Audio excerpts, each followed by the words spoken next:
Eu queria perguntar para você, há quanto tempo você ouve a Band News FM? Jogar aqui essa pergunta para saber há quanto tempo você nos acompanha. 11 999 592 100. Conta pra gente, quando é que você descobriu a Band News FM? Quando é que você começou a acompanhar a gente? Quando é que você ouviu a Débora Alfano pela primeira vez? O Sandro Badaró pela primeira vez? Quando é que você me ouviu pela primeira vez? É há menos tempo, porque a Débora e o Sandro estão há mais tempo do que eu aqui. Quanto tempo você está aqui, Sandro? Tô aqui? Falando no microfone. Da Rede Band News FM desde 2014, antes em Salvador. Pronto. E Débora Alfano, desde que a sua voz saiu por esses microfones pela primeira vez? Vou completar 18 anos. A primeira 18 vez foi anos. em 2008. Pronto. Então conta pra gente há quanto tempo você acompanha a rádio e por que você está aí com a gente? A gente sabe por que a gente está aqui com vocês, porque a gente adora fazer isso, a gente se diverte. Eu acho que dá para perceber que a gente realmente se diverte. Bom, eu queria tratar hoje de um assunto, aproveitando esse lamentável momento que a gente atravessa nessa tensão com os Estados Unidos, essa crise com os Estados Unidos. Hoje é dia 29, dia 1º, começa a aplicação do tarifaço de 50% sobre os produtos brasileiros. E eu queria conversar com você sobre alguns assuntos que, para a gente pensar um pouquinho, né? O que tem por trás, como é que a gente chega nisso, como é que a gente sai disso, os caminhos que a gente segue. Hoje eu conversava mais cedo com um empresário e ele me falava o seguinte: tem 6 mil barcos pescando nesse momento no Ceará. 6 mil barcos pescando nesse momento no Ceará. O Ceará é o maior exportador de peixe do Brasil. 90% do pescado exportado vai para onde? Estados Unidos. Você tem 3 setores agora que estão na safra. O caju, por causa da castanha, cera de carnaúba e o pescado que está rolando nesse momento. Castanha de caju, 30% dos Estados Unidos. Quanto tempo demora para você abrir um mercado? É um negócio muito complicado. Você não abre o mercado de uma hora para outra. Olha, fechou o mercado americano. Você tem todo um estudo sanitário, aprovação. Tem questões culturais também. Você convenceu durante muito tempo. O mercado americano tem 15 anos aí que o mercado de pescado conquistou o mercado americano. Você leva pelo menos 2 anos para abrir um mercado. Eu não estou falando de produtos que são simples, tipo aço. Você, em tese, o aço é uma coisa mais fácil de você aprovar, não tem questões sanitárias e tal, mas produtos como pescada, cera de carnaúba e caju, só para citar os exemplos sobre os quais eu tratei rapidamente nessa conversa, é muito complicado. A cadeia do setor de pescado só no Ceará são 80 mil empregos. E aí, como é que fica? Mas o que acho que vale a pena a gente pensar é o seguinte: o Brasil, que é a 10ª economia do mundo, está numa disputa com a maior economia do mundo, que se tornou a maior economia do mundo não porque ela produz pescado, produz caju, produz cera de carnaúba, produz aço, produz laranja, produz café, produz milho, soja, trigo. Não é nada disso que faz a economia americana ser o que ela é, ter se tornado a maior economia do mundo. Você pega hoje as 10 maiores empresas do mundo em valor e você vai ver que 8 são americanas. Nenhuma delas lida com commodity. Microsoft, Nvidia, Apple, Amazon, Alphabet, que é o Google, a Meta, que é o Facebook. Só essas daí. Me diz, o que ela exporta que precisa entrar num navio? O que ela importa que precisa entrar no navio? No caso da Apple, sim, ela importa produtos e exporta também produtos físicos. Mas a sabedoria da Apple não tem a ver com o material, o mineral que é usado na composição do telefone. Tem a ver com o conceito do iPhone, o conceito dos equipamentos que eles desenvolveram e que permitem a Apple cobrar um preço muito maior por aparelho, por grama vendido, do que aparelhos de outras marcas, né? Um valor do conhecimento. Se você voltar 20 anos, eu estou falando das maiores empresas do mundo hoje, se você voltar 20 anos nas maiores empresas do mundo, e você vai encontrar só empresas americanas. Só empresas americanas. Coca-Cola, Microsoft, IBM, GE, Intel, ExxonMobil, Procter & Gamble, Walmart, Pfizer, Johnson. Se você voltar 40 anos na economia americana, na história do mundo, você vai ver também empresas americanas no controle, no comando. Aí sim, algumas empresas que lidam com commodities. Cargill, por exemplo, estava na lista. A GE, a Ford, produtos, né? IBM, Procter & Gamble, PepsiCo. Aí você vai para as indústrias farmacêuticas, 7 das 10 maiores empresas do mundo são americanas. Você vai para a lista dos 20 maiores bancos do mundo, 7 são americanos. Você vai para a lista das 20 maiores universidades do mundo, as mais credenciadas, respeitadas, 8 são americanas. Então, os Estados Unidos, eles conquistaram o espaço no mundo de um jeito. Eles enriqueceram de um determinado jeito. Esse jeito que eles encontraram de enriquecer, existem várias formas de enriquecer, é muito diferente do jeito como os países que não conseguem enriquecer se seguram. Então, o que a gente vê?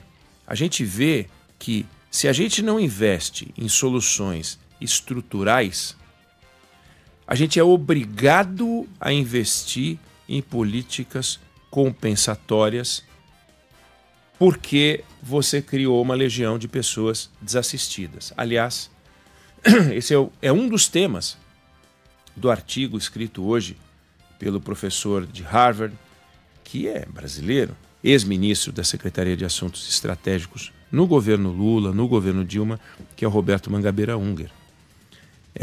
E ele diz o que um estadista que ocupasse a presidência da República hoje faria ou agiria para tentar extrair desse combate lamentável entre Brasil e Estados Unidos, para tirar proveito disso.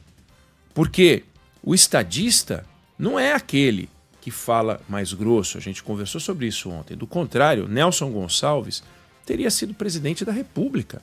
E ele sequer disputou, ele só cantava. A bravata, ela não leva a gente a lugar nenhum. Ver um presidente em campanha eleitoral no meio de uma crise como essa desanima, desaponta. E a pergunta do Roberto Mangabeira Unger é o que um estadista, se o Brasil tivesse no comando do seu país um estadista, o que ele estaria fazendo? E ele diz que estaria tentando extrair da relação com os Estados Unidos, não uma discussão tarifária direta, mas algo que pudesse qualificar o nosso, como ele falou, aparato produtivo e da nossa gente. Ele está falando de economia de serviço, ele está falando de economia do conhecimento, ele está falando de educação, por exemplo. O presidente Lula esteve na inauguração de uma usina termoelétrica e ele falou várias coisas sobre a crise entre o Brasil e os Estados Unidos. E entre as coisas que ele falou, ele disse, por exemplo, que vai ampliar o programa de distribuição de gás.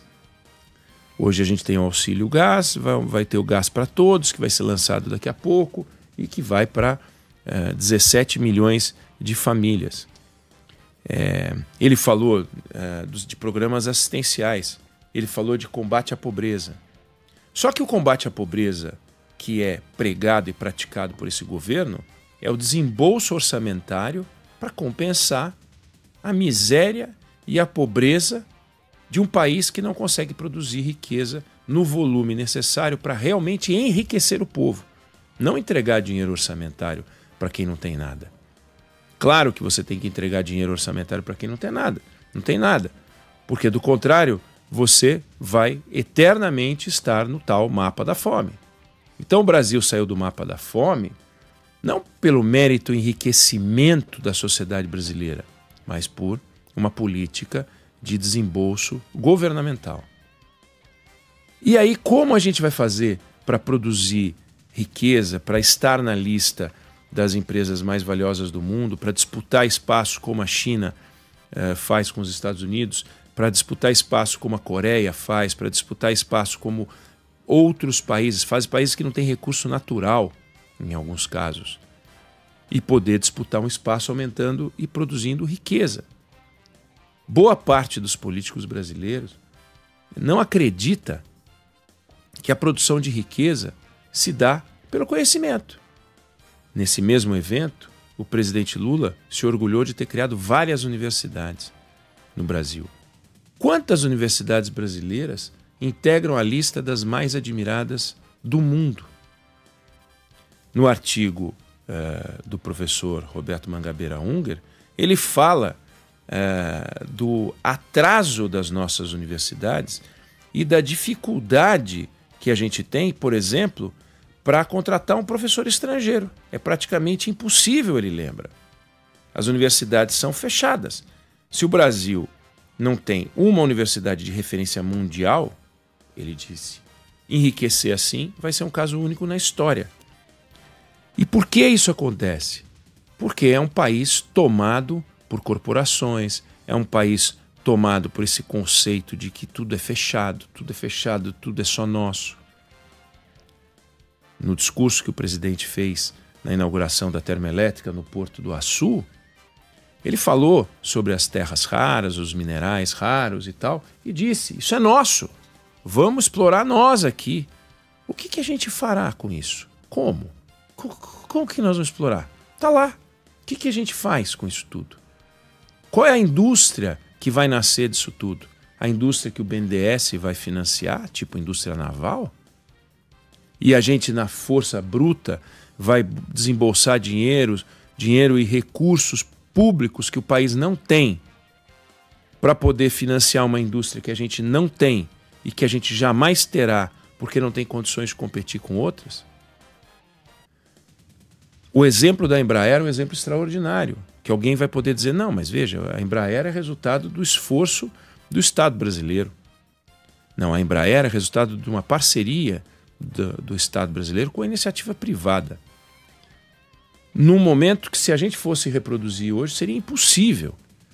E foi feito na lógica do Brasil grande. E, no entanto, ela conseguiu, com o investimento privado, e o crescimento dela se deu de forma brutal na gestão privada, quando ela começou a ocupar espaço internacional, abrindo-se para o mundo e trazendo o mundo para cá. E aí sim, você tem um polo ali que é uma coisa admirável. A Embraer está conseguindo sozinha manter relações institucionais com as autoridades americanas que o governo brasileiro simplesmente não consegue. O CEO da Embraer já conseguiu conversar com as autoridades governamentais nos Estados Unidos e o Brasil não conseguiu. Em Brasília, numa reunião que teve hoje, o vice-presidente Geraldo Alckmin foi perguntado lá pelas tantas, de 0 a 10, quanto é que o senhor acredita que a gente vai sair dessa história com algum tipo de vitória? Ele só riu e bateu nas costas de quem fez a pergunta. Ele não respondeu, porque simplesmente ele não tem resposta, ele não sabe. Ele torce para que seja 10, mas ele não sabe se vai ser 0, se vai ser 1, se vai ser 2. Então a gente chegou numa cilada. Se você olhar do ponto de vista conjuntural, você vai encontrar indicadores. O presidente Lula defendendo a candidatura de Kamala Harris, dizendo que é a forma segura para a gente garantir a democracia. Como assim? Ele ter uma opinião e invadindo assuntos internos de um outro país já na campanha eleitoral. E sempre que pôde, ele criticou Donald Trump. E aí, quando Donald Trump vem e invade assuntos internos nossos e fala sobre o nosso sistema judicial, querendo que o Brasil se comporte como uma republiqueta, aí a gente fica irritado. Mas não foi o primeiro movimento. Nem estou dizendo que o Donald Trump tem qualquer preocupação com a democracia. Não tem nenhuma preocupação com a democracia. Basta ver as barbaridades que ele fala, né? Se ele tivesse qualquer preocupação com o ser humano, que não seja um americano, ele não falaria os absurdos que ele falou sobre Gaza e fazer daquilo um resort. Ele não está nem aí com o povo palestino, não está preocupado. Demonstra isso. A aliança dele com o governo de Israel é uma prova disso. Tem lá uma matança generalizada e cadê as declarações sucessivas e o uso da força comercial para poder tentar mudar esse cenário? Não tem. Não tem. Simplesmente não tem. E aqui no Brasil tem. Então ele enxerga o presidente Lula de um jeito diferente. Principal líder da esquerda latino-americana, que não é o Maduro. Afinal, a economia brasileira é 30 vezes maior que a economia da Venezuela. Ele não vê o Maduro como um risco real, ele vê o Lula. E ele quer botar o pé dele aqui. Não existe legítimo e ilegítimo. Existe uma preocupação para que a gente não pegue o discurso da soberania e transforme isso em bandeira eleitoral. Como já foi o discurso da democracia. Esse governo ficou falando em democracia durante 2 anos. Agora está falando em soberania. Mas e em progresso? E em avanço no setor de educação? E em crescimento e fortalecimento das áreas da formação das pessoas que a gente precisa para não ter, como disse o Roberto Mangabeira Unger, um desembolso em políticas compensatórias que são absolutamente nocivas quando a gente pensa que a gente poderia estar investindo realmente em educação. Não nesses cursos bizarros que as universidades, muitas delas, abrem e que são um absurdo e que não vão ajudar em nada. A gente não é obrigado a bancar todo o curso. Fulano quer estudar o que ele quer. Mas tá bom, ele banca. Não tem que ter financiamento de governo para estudar qualquer coisa. Mas engenharia, matemática, os cursos de ciência básica, não estamos investindo nisso. Nós não estamos investindo nisso. E o resultado é um país extremamente fechado, em que mais de 80% das nossas importações entram aqui com barreiras não tarifárias, o que é uma barbaridade. Se você pegar a lista dos países mais fechados do que o Brasil, eu vou dizer alguns para você: Nepal, Bangladesh, Chad, Camarões, Etiópia, Venezuela é mais fechado do que a gente, na América Latina é o único, Togo, Senegal, Quênia, Congo, Paquistão e Benin. O que você acha? E então vem o Brasil. Você acha que está certo? Então, nós temos um problema com o Trump, mas a gente teria um problema sem Trump, que é como financiar o nosso progresso, insistindo nesse modelo de desenvolvimento em que a gente suga a iniciativa privada, sufoca a iniciativa privada com impostos e distribui políticas compensatórias, e com isso a gente não consegue produzir riqueza nem de um lado nem do outro.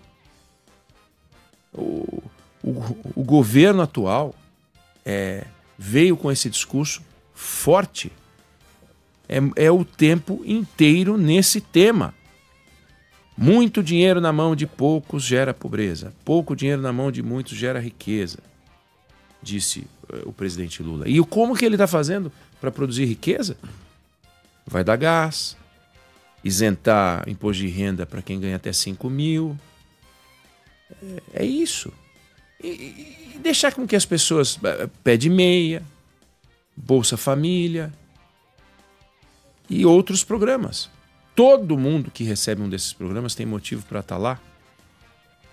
A maioria seguramente tem, uma parte não tem. E é preciso fazer a triagem para purificar essa lista para que fiquem só aqueles que precisam. Mas você acha justo que essa legião de brasileiros, 70 milhões de brasileiros, fiquem dependendo do Estado desse jeito? Você acha justo que a gente não consiga fazer uma qualificação real para que o Brasil possa ter empresas figurando na lista das empresas inventivas, que não dependam da produção de recursos naturais, que não dependam da exportação de commodities? Ótimo que a gente tenha commodities, sem o que hoje a gente estaria frito. Mas cadê o conhecimento? Cadê o respeito do Estado, o respeito do governo pela sociedade brasileira, para que ela possa andar com as suas próprias pernas. Então não adianta cortar as pernas da sociedade e depois da muleta, que aí não funciona. Porque esse é o modelo que a gente está empregando. E aí é nesse momento, com esse modelo, que chega uma crise pesada. E aí a discussão conjuntural passa a se sobrepor à questão estrutural que foi o tema do artigo do Roberto Mangabeira Unger. Como chegamos a isso e que país é esse que está sendo construído? E como ele fala, se tivéssemos um estadista, ele teria aproveitado a pressão para trazer à tona o verdadeiro nó da nossa relação bilateral, o fechamento do serviço. Aqui é tudo fechado. O país é hermético. É inacreditável. Eu não sei se você concorda ou discorda, mas essa é a opinião que eu tenho sobre o assunto.